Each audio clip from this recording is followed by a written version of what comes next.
ಏನಪ್ಪ ಹರಿಕತೆಗೆ ಹೋಗೋಣ ಮರಿ ನಾನು ಊಟ ಮಾಡ್ಬತ್ತೀನಿ.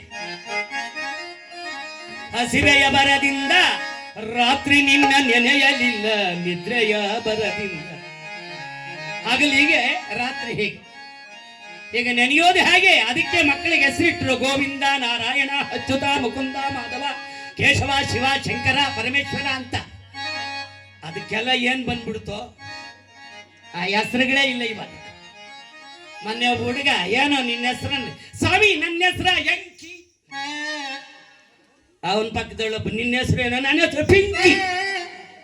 ಅವನ ಎಂಕಿ, ಇವನು ಪಿಂಕಿ.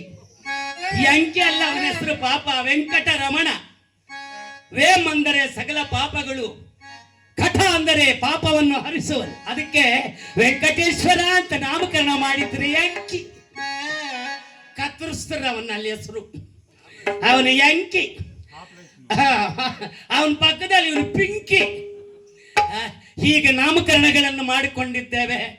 ಗೋವಿಂದ ಅನ್ನೋದಿಲ್ಲ, ನಾರಾಯಣ ಅನ್ನೋದಿಲ್ಲ, ಹಂಗೂ ಇಟ್ಟರು ಕೂಗಿಲ್ಲ. ಹೌದಾ ಇಲ್ಲ, ಕೂಗಲ್ಲ. ಹೌದಾ ಇಲ್ಲ. ನಮ್ಮ ಸ್ವಾಮಿಗಳು ಹೇಳ್ತಾರೆ, ವರಲಕ್ಷ್ಮಿ ಅಂತ ಮನೆಯಲ್ಲಿ ಹೆಸರಿಟ್ಬಿಟ್ಟು ವರಲಕ್ಷ್ಮಿ ಅಂತ ಕೂಗಲ್ಲ. ಏ ವರ ವರ ಲಕ್ಷ್ಮಿ ಬಿಟ್ಬಿಟ್ವಿ. ಆದ್ರಿಂದ ನೋಡಿ, ನಮ್ಮ ಕಾಲದ ಈ ಮಹಿಮೆ, ಕಲಿಯುಗದ ಧರ್ಮವೇ ಭಗವಂತನ ಚಿಂತನ ಮಹಾ ದುರ್ಲಭ. ಆದ ಕಾರಣ ಇಂತಹ ಪುಣ್ಯವನ್ನು ಕೇಳಿ ಬಂದಿರೋ ಮಾರಪ್ಪನ